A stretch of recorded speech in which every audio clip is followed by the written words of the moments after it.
हरि हरि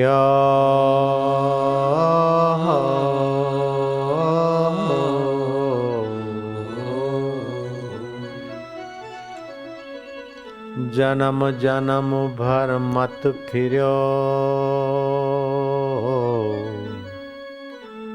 जन्म जन्म भर मत फिर्यो, मिट्यो न मन को त्रास, मिट्यो न मन को त्रास। कह नानक हरि भज मना, कह नानक हरि भज मना। निर्भय पावहि वास, निर्भय पावहि वास। हरि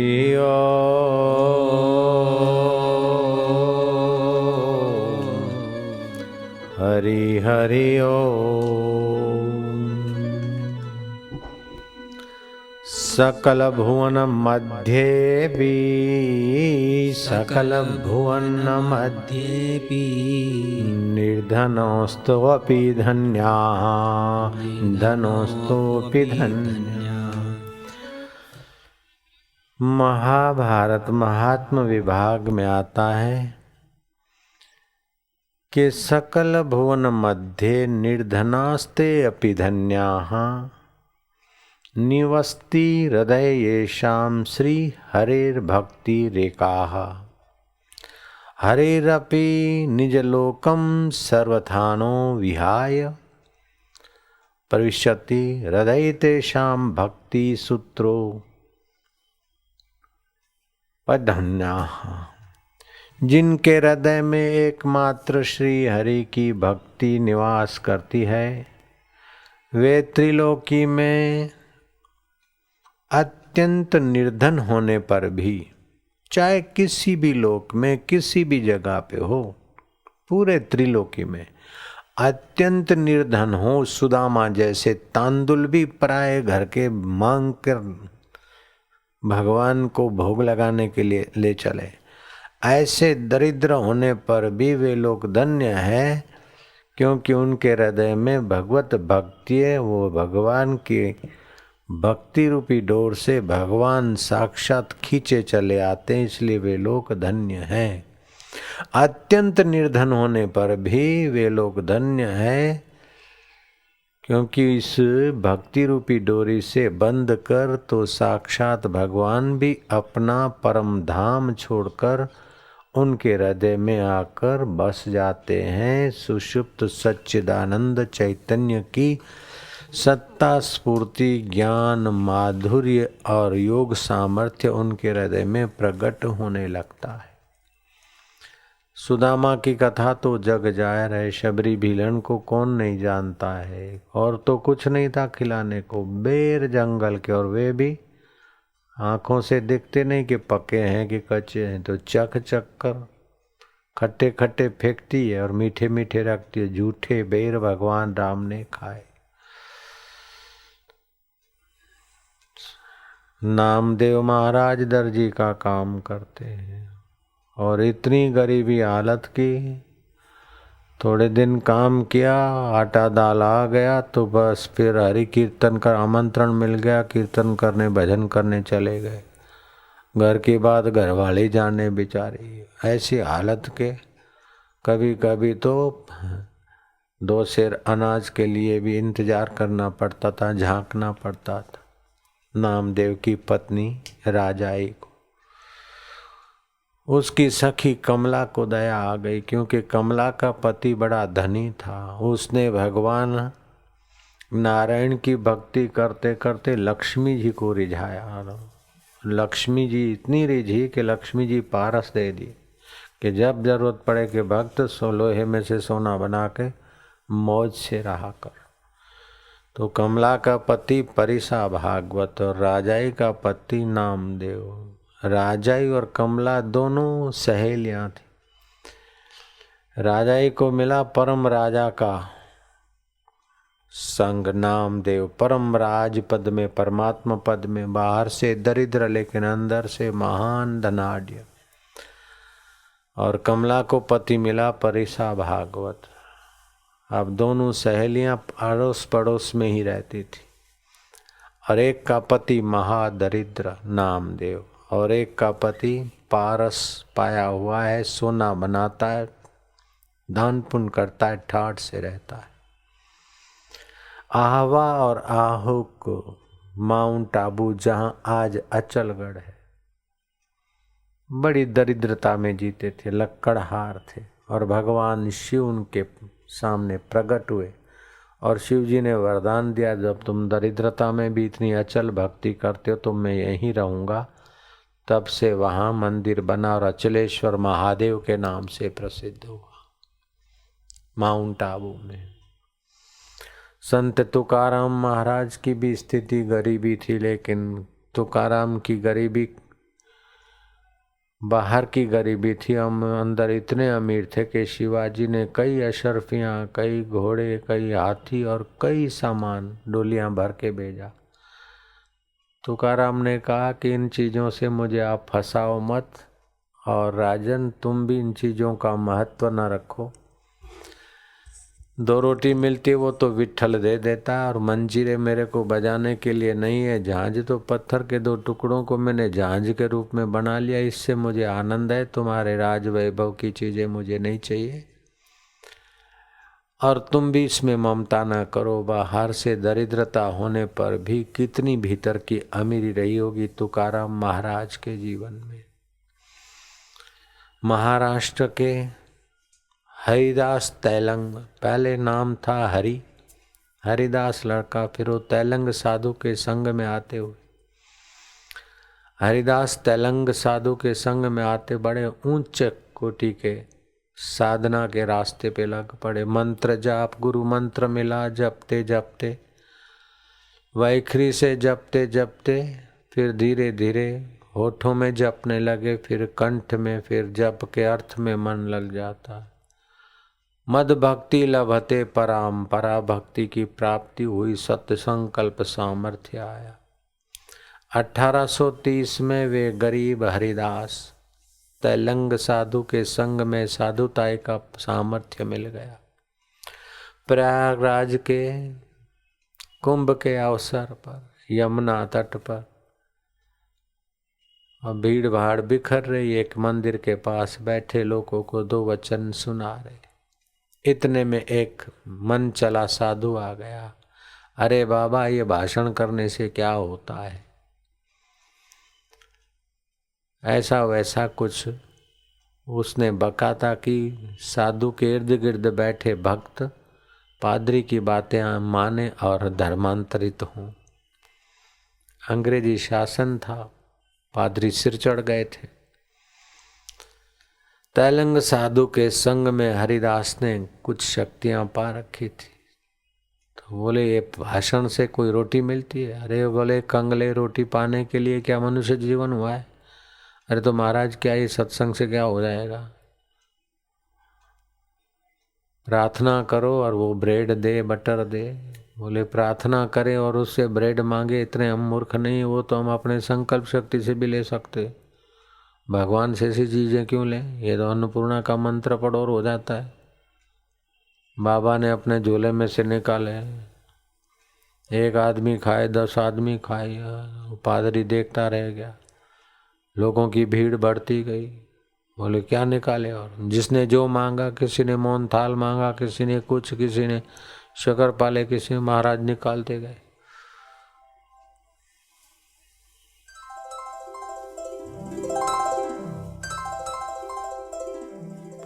भीड़ इकट्ठी होती गई, भीड़ इकट्ठी होती गई, देखने वाले के तो आंखें फट गई। लेकिन पादरी मियाँ पड़े लेकिन टंगड़ी ऊंची। बोले ये तो क्या है, ये तो तुमने कहीं झोले में छुपा के रखा होगा, जो हम मांगे वो दो।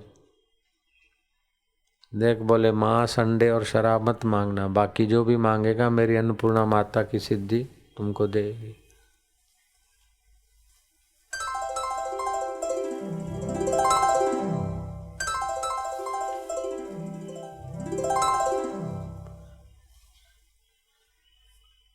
पादरी देखते रह गया। वो महाराष्ट्र का गरीब हरिदास साधु के संग में अब साधुताई की सिद्धियां मिली। 1830 प्रयागराज यमुना तट पर भीड़ हो गई। और वो पादरी अपनी इज्जत बचाने के लिए धीरे से भीड़ में से खिसक के चला गया। हरिदास ने देखा कि वो बड़ा चालाक हो रहा था, यमुना पार करने के लिए नाव पे खड़ा है, नाव में बैठा, बोले भगा नाव। ये बोले ठहर ठहर, नाव वाला दूसरा है, उसके पहले ही महाराज ने सत्य संकल्प किया और हरिदास चलने लग गए पानी पे। नाव पहुंचे उसके पहले, उसका वेलकम किया। अरे बोले बाबा ये क्या तुम्हारे पास? बोले तुम हिंदू धर्म के साधुओं को और शास्त्रों को गालियां देते हो, तुमको यही सिखाया गया कि हिंदुस्तान में जाकर हिंदुओं की श्रद्धा तोड़ो और हिंदू धर्म के देवी देवताओं को गालियां दो और अपने ईसाईयत का प्रचार करो, ये षड्यंत्र सिखाया गया। इसी को बोलते हैं धर्म प्रचार।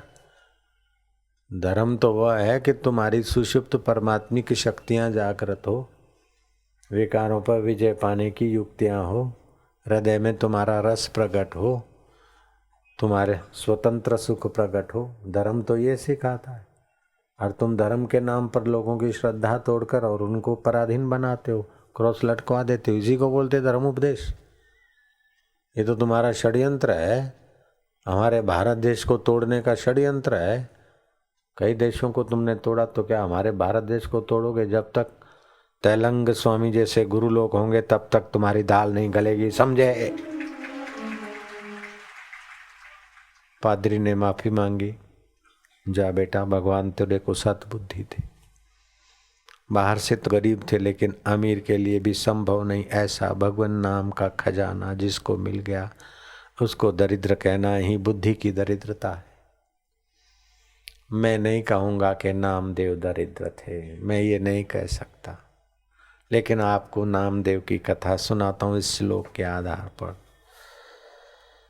सकल भुवन मध्ये निर्धनो अपि धन्याः निवसति हृदय येषां श्री हरेर भक्ति रेखाः हरिरपि निज लोकम सर्वथानो विहाय प्रविशन्ति हृदय तेषां भक्ति सूत्रो पंध्वाः।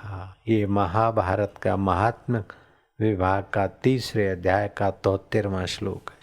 जिनके हृदय में एकमात्र श्री हरि की भक्ति निवास करती है वे त्रिलोकी में अत्यंत निर्धन होने पर भी परम धन्य है, क्योंकि इस भक्ति की डोरी से बंध कर तो साक्षात भगवान भी अपना परम धाम छोड़कर उनके हृदय में आकर बस जाते हैं और उनके अंतर आत्मा बनकर जीवों को अद्भुत अपनी लीलाएं दिखाते हैं। अब चलते हैं महाराष्ट्र में नामदेव के पास। नामदेव कीर्तन भजन के लिए आमंत्रित हुए। दर्जी का छोटा मोटा काम करते, 2-5-10 दिन का राशन घर में है, फिक्र नहीं, अब तो चल पड़े। और 10 दिन में लौटे क्या, कभी 5 दिन में लौटे, कभी 12 दिन में लौटे। राजाई से क्या बीतती थी वो कल्पना करो। कमला के मन में दया आ गई कि राजाई तुम बड़ी दरिद्रता से जीती हो, तुम हम साथ पढ़ी हैं, तुम हम साथ खेली हैं। मेरे पति ने तो माँ लक्ष्मी को रिझाया और मंत्र सिद्धि करके पारस लिया है। मेरे पति परिसा भागवत कहीं चले गए हैं, 2 दिन के लिए मैं तुझे पारस देती हूँ, तू सोना बना के अपनी दरिद्रता दूर कर दे।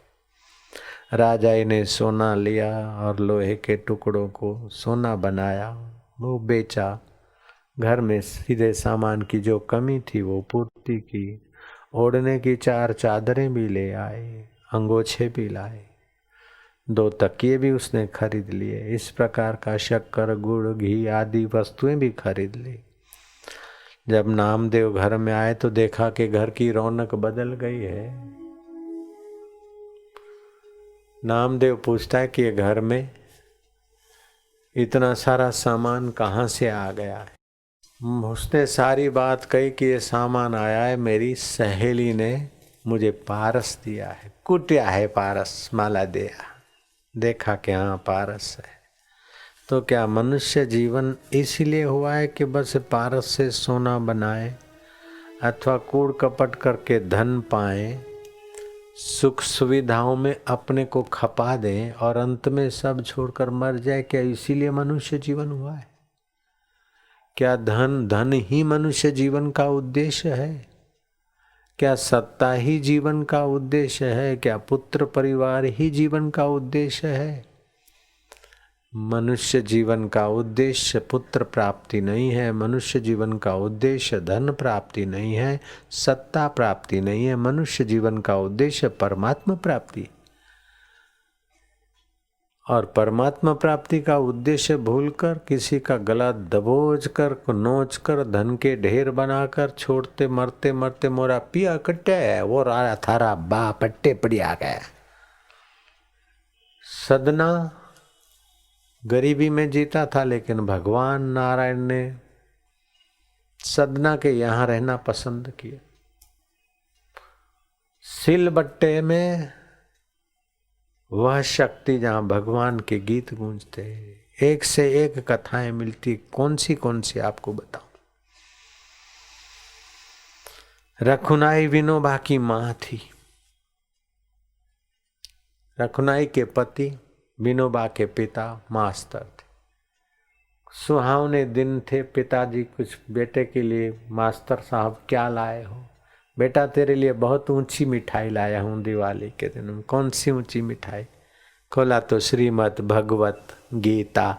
इससे बड़ी मिठाई मैं तेरे लिए क्या लाऊंगा?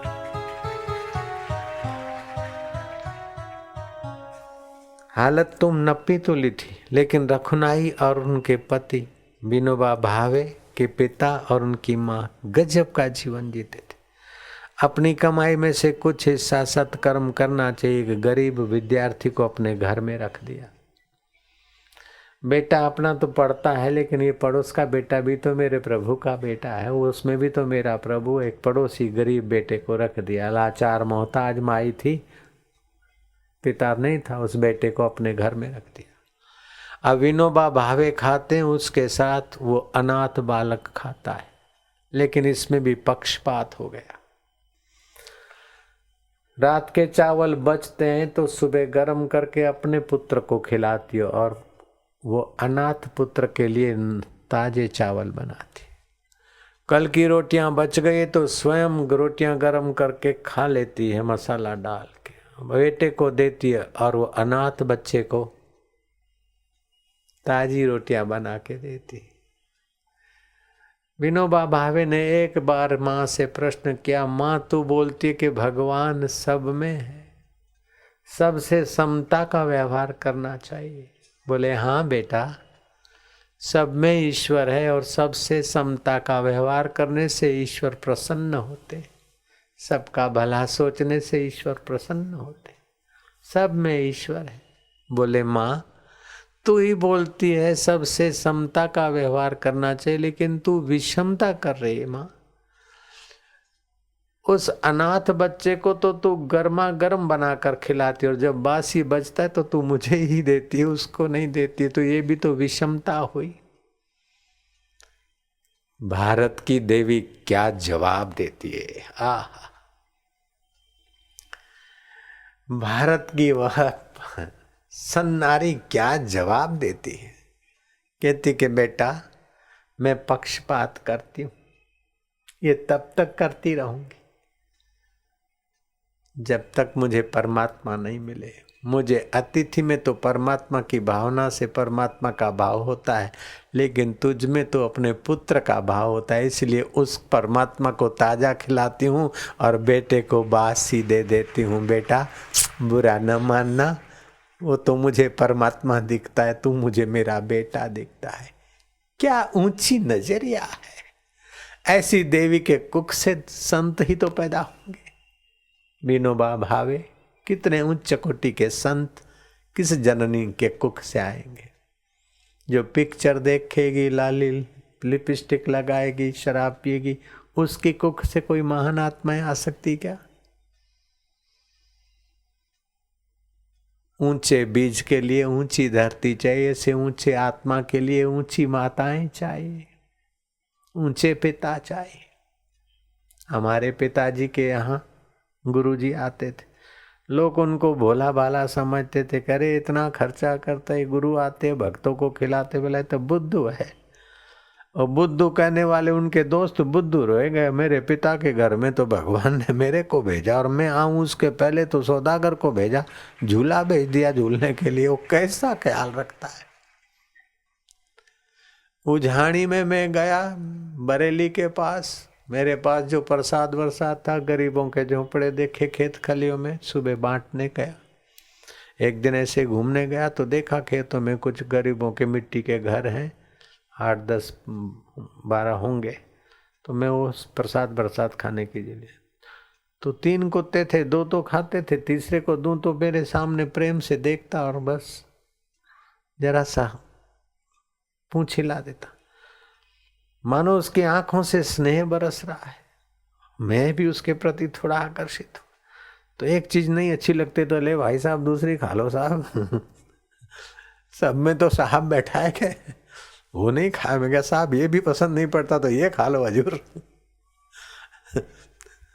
लोगों के तो बाहर कुत्ता दिखता है, बाहर तो कुत्ता था, लेकिन मेरा तो हजूर और साहब की नजर से मेरे तो हृदय में तो साहब ही साहब हो गया।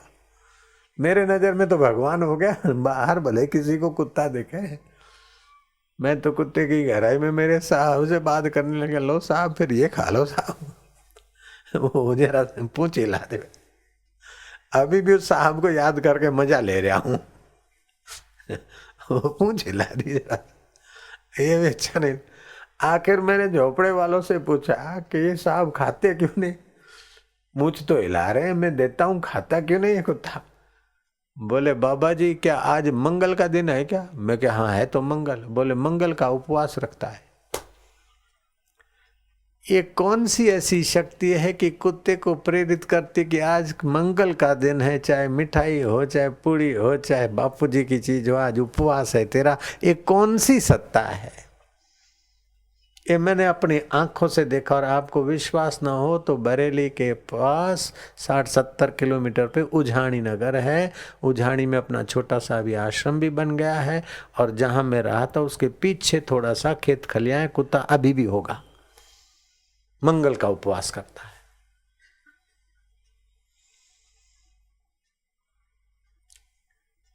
अल्फट पार्क प्रयागराज में एक साधु रामायण की कथा करता है, गरीब सीधा साधा साधु। अब प्रभु कृपा करो ए भांति, सब तजी भजन करऊं दिन राति।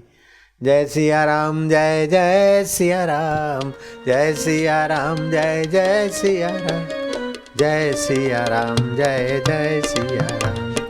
अब मोहे भाव भरोस हनुमंता, बिन हरि कृपा मिले नहीं संता, बिन हरि कृपा मिले नहीं संता। जय सिया राम जय जय राजा राम, जय सिया राम जय जय सिया राम जय जय सिया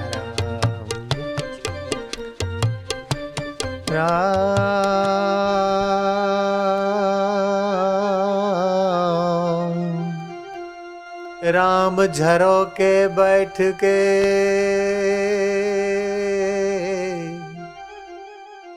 राम झरोके बैठ के सबका मुजरा लेत, जैसी जिसकी चाकरी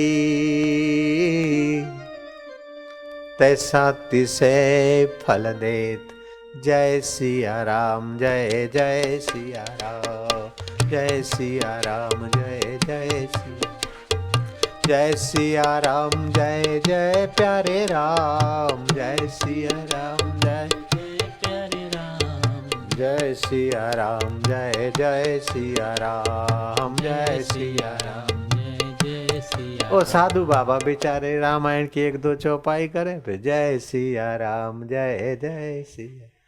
सरल स्वभाव का साधु कथा बाँचे, फिर थोड़ा कीर्तन करे। ऐसे करते करते शाम के समय का 1.5-2 घंटे का वो कथा कीर्तन कर लेता था। पास में कोई ऊंचे कोठी में ऊंचे मकान में रहने वाला MA करके PhD के लिए अल्फट पार्क के नजीक जिसने मकान ले रखा था, सेठ का बच्चा पादरियों के चक्कर में आकर धर्मांतरित हो गया था। उसका मूल नाम था श्यामलाल सक्सेना, सैंपल सक्सेन नाम रखा। और वो हिंदू साधुओं की जैसे पादरियों ने निंदा सुना दी, उस प्रकार के आकर बाबा के आगे निंदा करता कि महाराज तुम्हारा रामायण सच्चा नहीं है। बोले सच्चा है। बोले क्या प्रमाण है? तुम्हारे सामने तो लिखा नहीं गया है।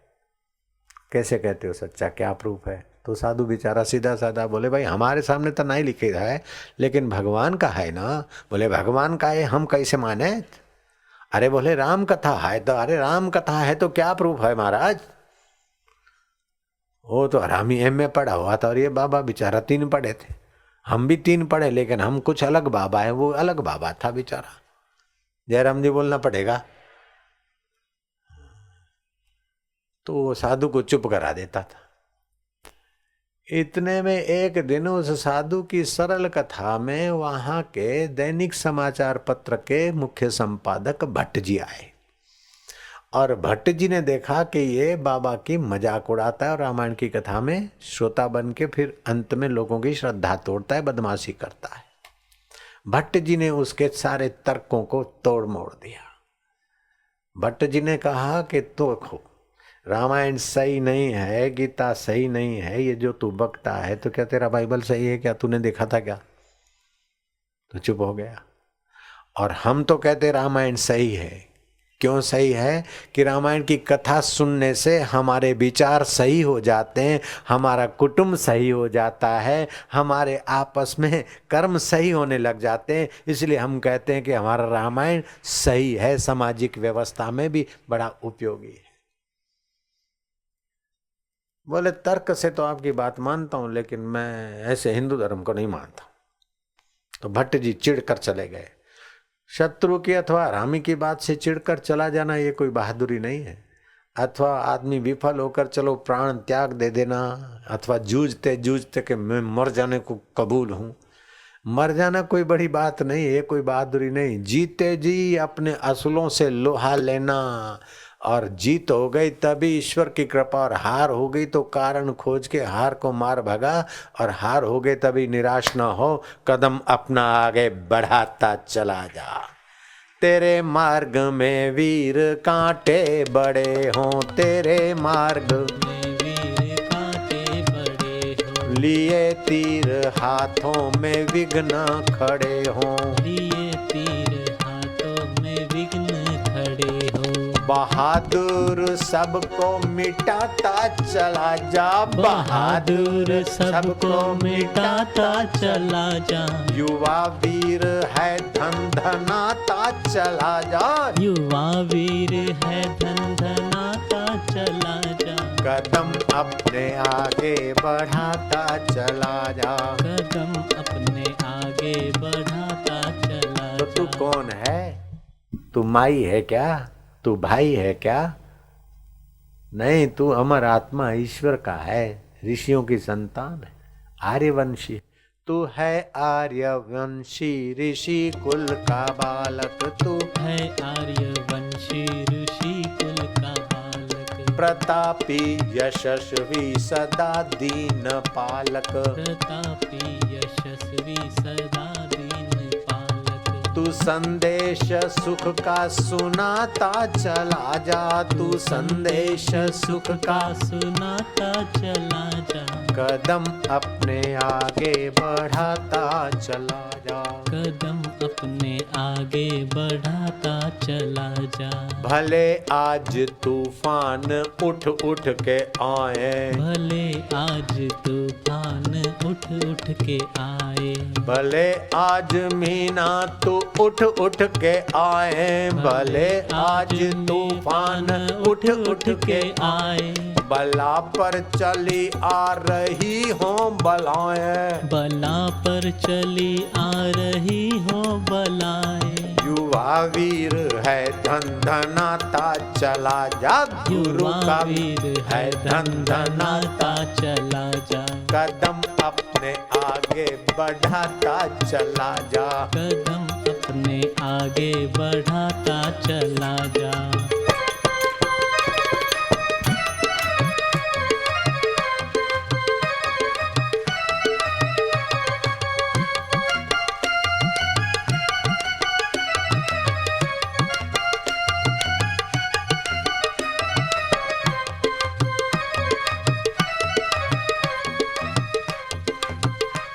जितना ज्यादा गम आए हो उतना ज्यादा खुश रहो, जितना ज्यादा गरीबी आए उतना दिल से ज्यादा अमीर हो जाओ। अमीरी की तो ऐसी की सब जर लुटा बैठे, फकीरी की तो ऐसी की गुरु के दर पे आ बैठे। संसार से उपरांत आए इसलिए संसार है, भगवान में प्रीति लगे इसीलिए संसार है। ऐसा थोड़े कि संसार में फंस मरे हैं।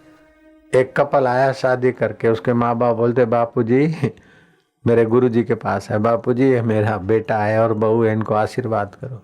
बापू ने कहा असली आशीर्वाद तो ये है कि या तो औरत झगड़ा खोरो या तो कुरूपा हो, तो वर का कल्याण हो जाएगा।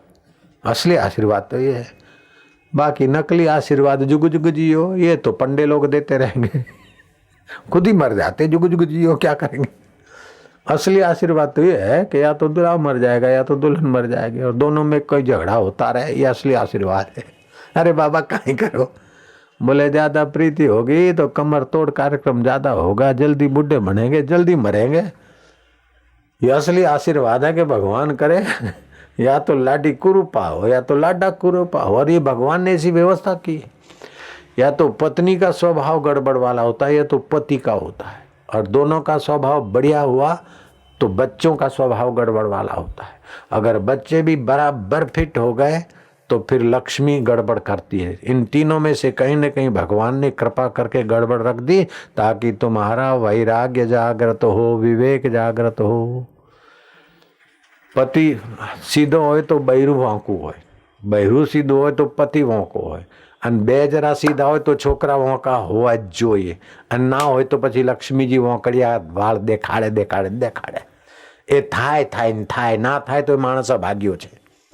मान लो उस पर भगवान का कोप है। अगर इन तीन विघ्न में से कोई भी विघ्न नहीं आया तो समझ लो उस पर भगवान नाराज है। भगवान ने अपने हृदय से उसको निकाल कर माया के दलदल में फेंकना चाहा है। भगवान रूठा हुआ है। जिसकी पत्नी भी सुंदर है, स्वभाव भी मेल वाला है, बेटा भी है, लक्ष्मी भी है, सत्ता भी है, सब कुछ बढ़िया है, समझो भगवान ने उसको भैंसा बनाने के लिए धकेल दिया है। सब कुछ बढ़िया है तो खाएगा पिएगा मजा लेगा और भैंसे जैसा मन बनेगा, जन्मेगा मरेगा, दूसरी जन्म में भोगेगा और क्या करेगा। जिसके जीवन में विघ्न बाधा और शत्रु नहीं तो समझ लो वो भगवान के दिल से उतरा हुआ है। जयराम जी की तो तू तो रोज विघ्न बाधा भेज, तेरे दिल में रख भाई। तू गरीबी भेज लेकिन तेरे दिल में रख दाता। राम तीर्थ बोलते थे ओ गॉड यू फॉरगॉट मी, हो भगवान तू मुझे भूल गया, यू सेंड न्यू प्रॉब्लम, नई मुसीबत नया विघ्न दे। जूनी मुसीबतें तो बहुत ही अच्छी नहीं लगती, कोई ताजा ताजा बड़ा बड़ा विघ्न दो। अरे बापू जी मेरा तो कोई पाप कर्म उदय हो गया, मेरा तो विघ्न हो गया। मेरे अरे पाप उदय होने से ही विघ्न आते ऐसी बात नहीं, पुण्य का फल भी कभी कभी विघ्न है। पुण्य का फल जो विघ्न है वो वैराग्य लाता है, और पाप का फल जो विघ्न है वो निराशा लाता है। निराश क्या होना, कदम अपने आगे बढ़ाता चला जा। लक्ष्य न ओझल होने पाए, कदम मिलाकर चल, सफलता तेरे चरण चुमेगी आज नहीं तो कल। या तो संसारी सफलता या तो वैराग्य की सफलता, दोनों तरफ सफलता ही तो है बेटे, डरे कहाँ है। अगर युद्ध में जीत गया तो राज्य है, और युद्ध में भी वो पापियों को मारते मारते मर गया तो स्वर्ग है, फिर डरने की क्या बात है। दोनों हाथ में लड्डू तो है। युद्ध करते करते समझो मर भी गया तो स्वर्ग है, धर्म युद्ध कर रहा है, और जीत भी लिया तो यह मौज ही मौज है, कहीं डरे। आपको तो विघ्न बाधा क्या है, मेरे को जो विघ्न बाधा गुरु के आश्रम में टिकने नहीं देते थे। गुरु जी की कृपा होती थी, सब लोग जलते थे, न जाने क्या क्या षड्यंत्र करते थे मेरे को गुरु से दूर करने के लिए। ऐसे ऐसे खेल खेलते हम कल्पना भी नहीं कर सकते थे। फिर भी हम तो डटे रहे तो हमको जो मिला वो दूसरे देखते ही रह गए। लक्ष्य कभी ओझल नहीं होना चाहिए। एक बार ठान लिया ये रास्ता है ईश्वर का तो बस बैठ गए तो बैठ।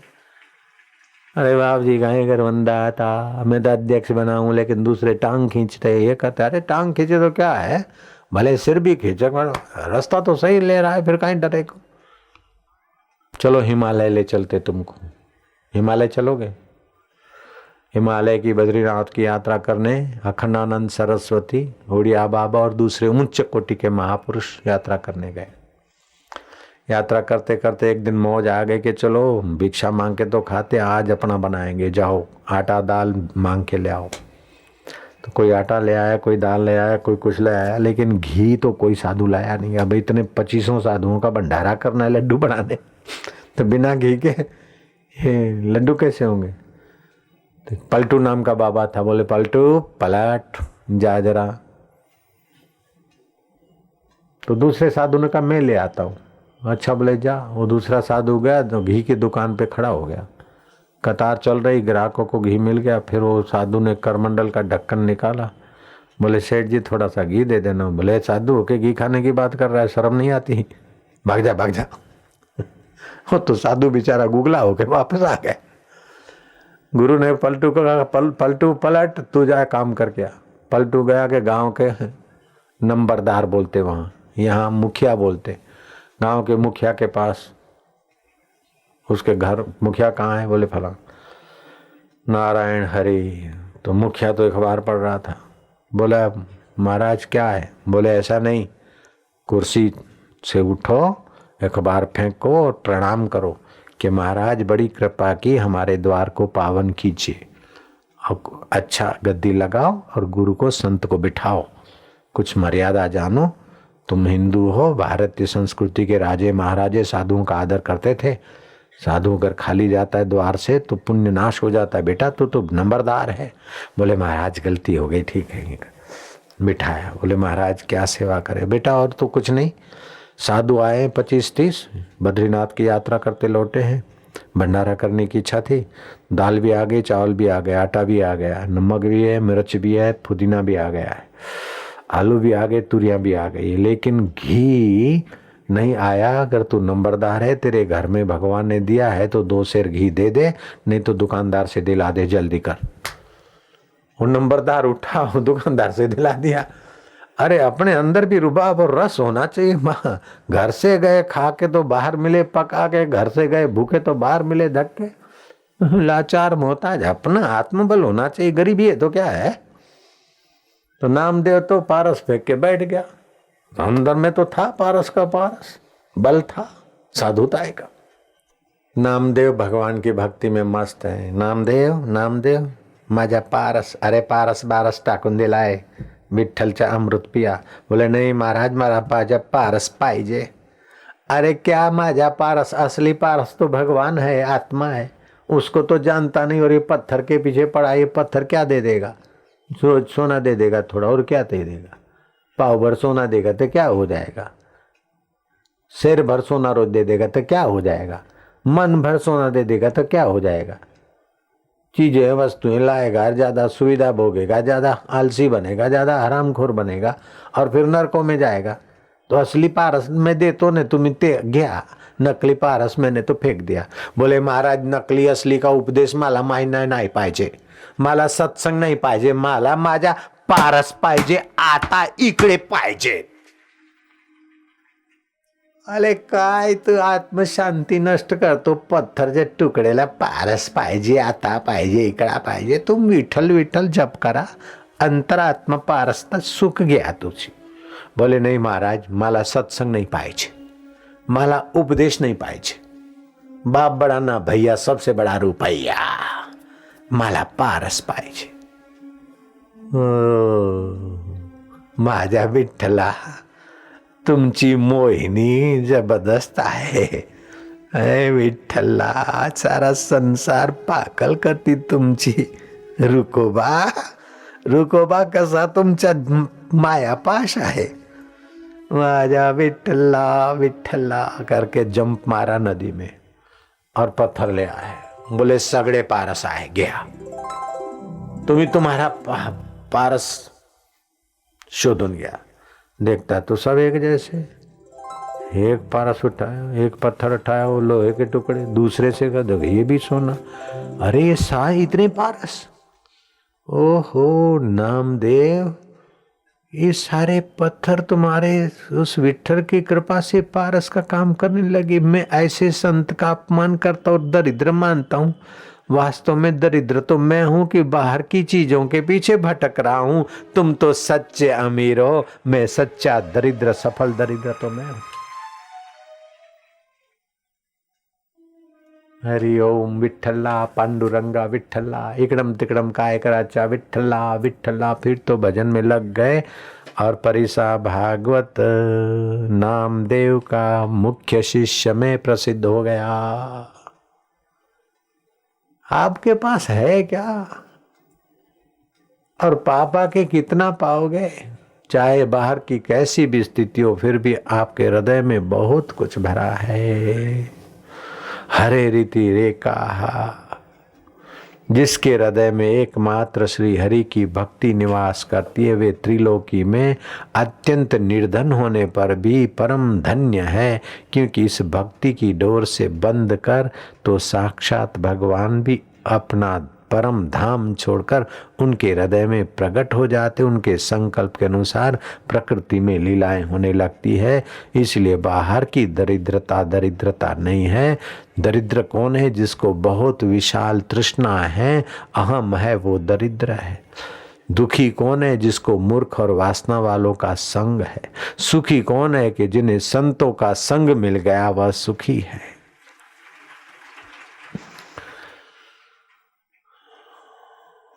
बाहर से दरिद्र होते हुए भी सकला भुवन मध्य निर्धनोस्तो अपि ही धन्या, सारे भुवनों में निर्धन होने पर भी वो धन्य है जिसके हृदय में भगवान की भक्ति है। इसलिए अपने को कोसो नहीं कि मेरा तो कोई पाप है, फलाने तो देखो सेठ हैं, आगे बैठे हैं, पैसे वाले हैं, हम तो गरीब हैं। अरे आगे बैठे तो क्या, पीछे बैठे तो क्या, पैसे वाले हैं तो क्या, गरीब है तो क्या, भगवान की भक्ति तो सभी सुन रहे हैं। और जो आगे आ जाते हो आगे बैठ जाते, पीछे आते हो पीछे बैठ जाते। कोई अपने को वीआईपी मानते तो जरा घुस के बैठ जाते। अब क्या करें, कलयुग का जमाना है, घुसनखोर भी चल जाते तो चलने दे, अपने बाप का कहीं जाए। घुस के बैठ गए, कोई तो बैठ गए, लेकिन है तो अपने बेचारे। क्यों रे, रेंजर का बच्चा घुस के बैठ गया तो बैठ गया, अब क्या करें। नारायण बोलो, नारायण हरि।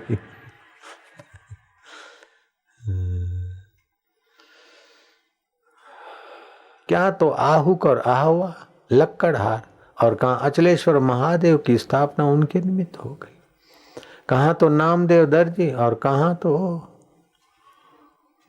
पारसमणिया हो गए। नामदेव का प्रभाव बड़ा। मोहम्मद तुगलक, उसने देखा कि नामदेव को बहुत लोग मानते, नामदेव को अगर मुसलमान बना दिया जाए तो बहुत हिंदू मुसलमान बनेंगे।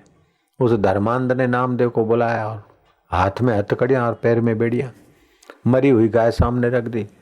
तुम अगर सच्चे बाबा हो तो इसको जिंदा करो, नहीं तो फिर मुसलमान हो जाओ। अगर ये पसंद नहीं है, या तो जिंदा करो या तो मुसलमान हो जाओ। शाम तक का तुमको मुद्दत देते, सूर्य ढलने के पहले ये काम होना चाहिए। नामदेव बोलते कि भाई मेरे को तो कोई पता नहीं, मेरा विठल जाने हो जाने, कुछ भी हो, ये गाय है और ये तुम हथकड़ियां और बेड़ियां यहाँ बंधे हो। नामदेव बैठे शांत भाव से, थोड़ी देर हुई, लोग देख रहे, अब शाम हुई, म्यान से तलवार निकलेगी, इस गरीब नामदेव का सिर कट जाएगा।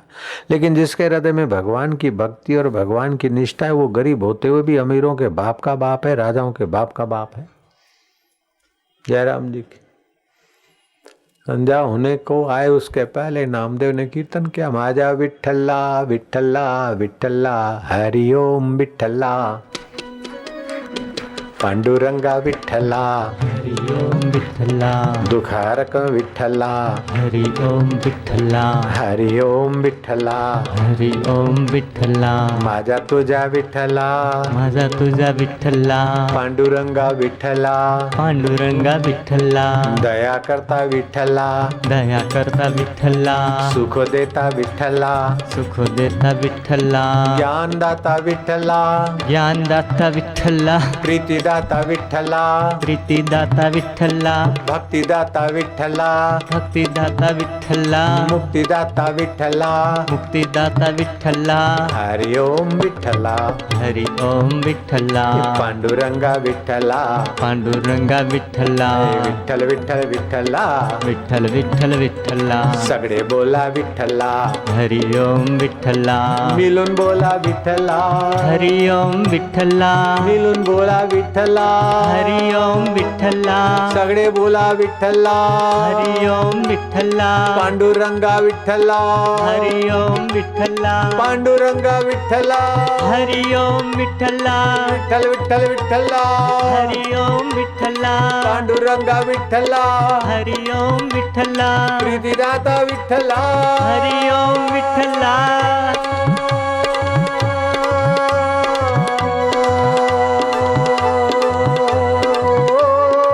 माझ्या विठ्ठला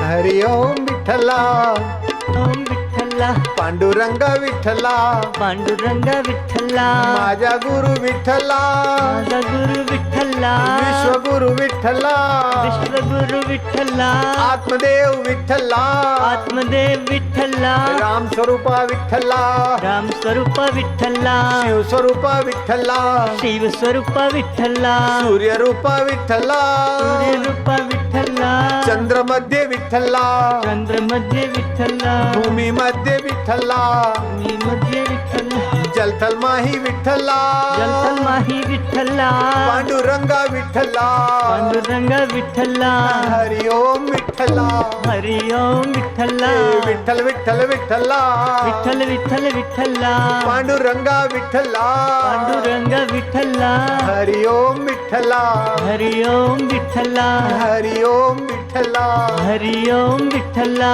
विठ्ठला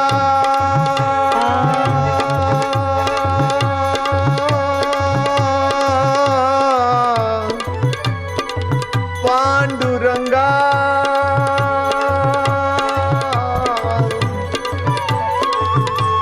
ब्रह्मस्वरूपा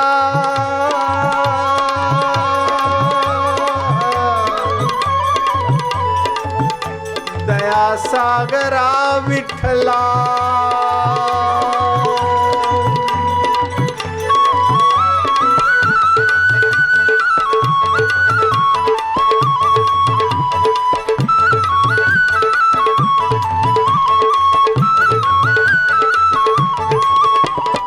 हरि ओम विठ्ठला हरि ओम विठ्ठला सद्बुद्धी विठ्ठला विठ्ठला शक्तिदाता विठ्ठला हरि ओम विठ्ठला भक्तिदाता विठ्ठला हरि ओम विठ्ठला मुक्तिदाता विठ्ठला हरि ओम विठ्ठला मतिदाता विठ्ठला हरि ओम विठ्ठला गतिदाता विठ्ठला प्रीतिदाता विठ्ठला पांडुरंगा विठ्ठला हरि ओम विठ्ठला माझा तुझा विठ्ठला हरि ओम विठ्ठला विठ्ठल विठ्ठल विठ्ठला हरि ओम विठ्ठला विठ्ठल विठ्ठल विठ्ठला हरि ओम विठ्ठला पांडुरंगा विठ्ठला पांडुरंग विठ्ठला हरि ओम विठ्ठला हरि ओम विठ्ठला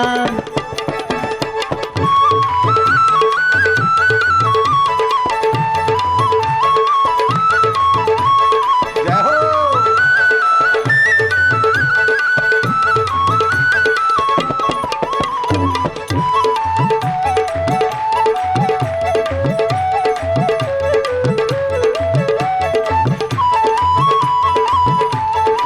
विठ्ठला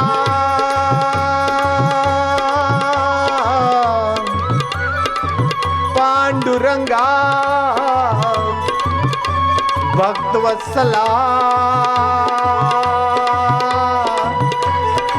तुमची माया परंपार आहे माझ्या पांडुरंगा हरि ओम विठ्ठला हरि ओम विठ्ठला विठ्ठल विठ्ठल विठ्ठला विठ्ठला पांडुरंगा विठ्ठला पांडुरंग विठ्ठला भक्तिदाता विठ्ठला सिद्धार्थ विठ्ठला शक्तिदाता विठ्ठला विठ्ठला प्रीतिदाता विठ्ठला हरि ओम विठ्ठला हरि ओम विठ्ठला हरि ओम विठ्ठला हरि ओम विठ्ठला हरि ओम विठ्ठला रुकोबा विठ्ठला हरि ओम विठ्ठला पांडुरंगा विठ्ठला हरि ओम विठ्ठला विठ्ठल विठ्ठल विठ्ठला हरि ओम विठ्ठला हरि ओम विठ्ठला हरि ओम विठ्ठला जय हो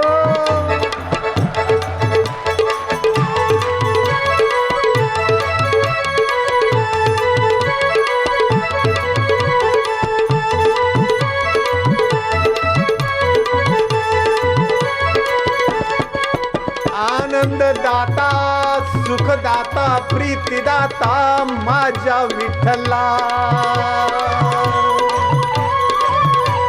जगत नियता माझ्या विठ्ठला तुम्ही माझ्या इष्टदेव आहे मला चिंता नाही माझ्या विठ्ठला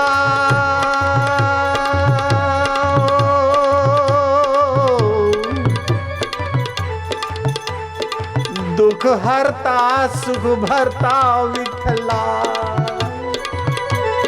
हरि ओम विठ्ठला हरि ओम विठ्ठला पांडुरंग विठ्ठला पांडुरंग विठ्ठला माझ्या तुझ्या विठ्ठला माझा तुझा विठ्ठला हरि ओम विठ्ठला हरि ओम विठ्ठला हे विठ्ठल विठ्ठल विठ्ठला हरि ओम विठ्ठला हे विठ्ठल विठ्ठल विठ्ठला हरि ओम विठ्ठला हे पांडुरंग विठ्ठला हरि ओम विठ्ठला हरि ओम विठ्ठला हरि ओम विठ्ठला हरि ओम विठ्ठला हरि ओम विठ्ठला शक्तिदाता विठ्ठला हरि ओम विठ्ठला रक्षक आहे विठ्ठला हरि ओम विठ्ठला आई बापा विठ्ठला हरि ओम विठ्ठला माझी माई विठ्ठला हरि ओम विठ्ठला रे माऊली माझी माऊली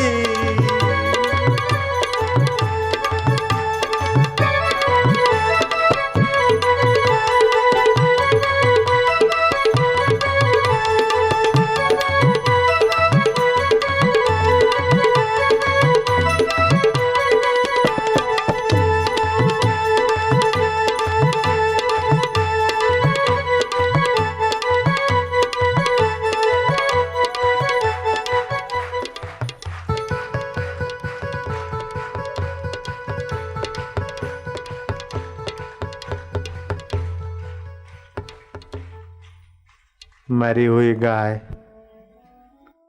मोहम्मद तुगलक या तो गाय जिंदी कर दो या तो धर्म परिवर्तन कर दो। धर्म कैसे परिवर्तन करूँगा?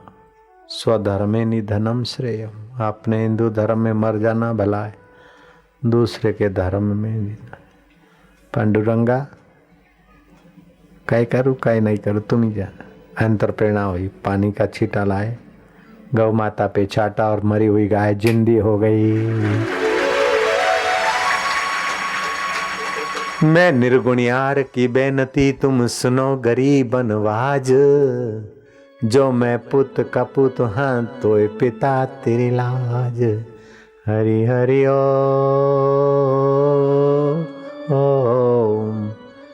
हरि ओम। और बच्चे कैसे जिंदे हुए और क्या क्या हुआ, अरबी भी वो तुको माई का शिष्य बड़ा प्रसिद्ध।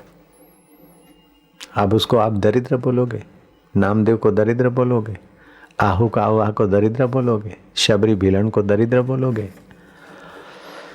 हाय हाय हो वीरिया भील को दरिद्र बोलोगे?